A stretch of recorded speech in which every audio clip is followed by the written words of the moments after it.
اعوذ باللہ من الشیطان الرجیم بسم اللہ الرحمن الرحیم۔ السلام علیکم، میرا نام ہے ہیرا تحریم اور آج ہم بات کریں گے خواب میں باغ دیکھنے کی مختلف تعبیروں کے بارے میں۔ تو اگر آپ خواب میں باغ دیکھنے کی کسی تعبیر کے بارے میں جاننا چاہتے ہیں تو کائنڈلی اس ویڈیو کو آخر تک لازمی دیکھیے گا۔ آئیے تو شروع کرتے ہیں، خواب میں باغ دیکھنا کیسا ہے۔ اگر کوئی شخص خواب میں باغ کو پانی دیتا ہوا دیکھے تو وہ اپنی عورت سے رجوع کرے گا۔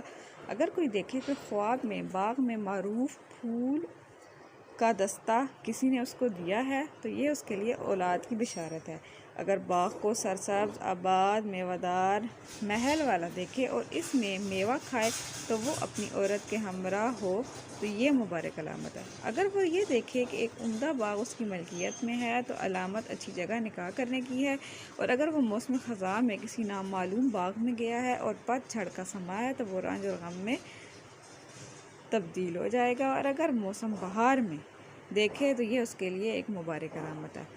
اگر کوئی شخص خواب میں دیکھے کہ باغ میں میوہ اس کے سر پر گرا ہے تو وہ کسی کمزور سے لڑے گا اور اس پر غالب آ جائے گا۔ اگر کوئی شخص خواب میں یہ دیکھے کہ سرسبز باغ کو موسم مناسب میں اکھاڑ دیا گیا ہے تو اس ملک کے بادشاہ پر مصیبت آنے کی علامت ہے۔ اور اگر کوئی شخص یہ دیکھے کہ اس نے باغ میں آگ سے درختوں کو جلا دیا ہے تو بادشاہ کی اچانک موت کی علامت ہے۔ اور اگر باغ میں اونٹوں کو دیکھے تو یہ کسی معاملے میں بادشاہ کی فتح کی علامت ہے۔ اگر کوئی شخص یہ دیکھے کہ باغ سے میوے جمع کر کے گھر لے گیا ہے تو بقدر لے جانے کے فائدہ پائے گا۔ اور اگر دیکھے کہ عمدہ باغ اس کی ملکیت میں ہے تو کاروبار میں فائدہ ہوگا۔ اگر آپ خواب میں باغ کے متعلق کسی اور تعبیر کے بارے میں جاننا چاہتے ہیں تو کائنڈلی ہمیں کمنٹ سیکشن میں لازمی بتائیے گا۔ اللہ حافظ۔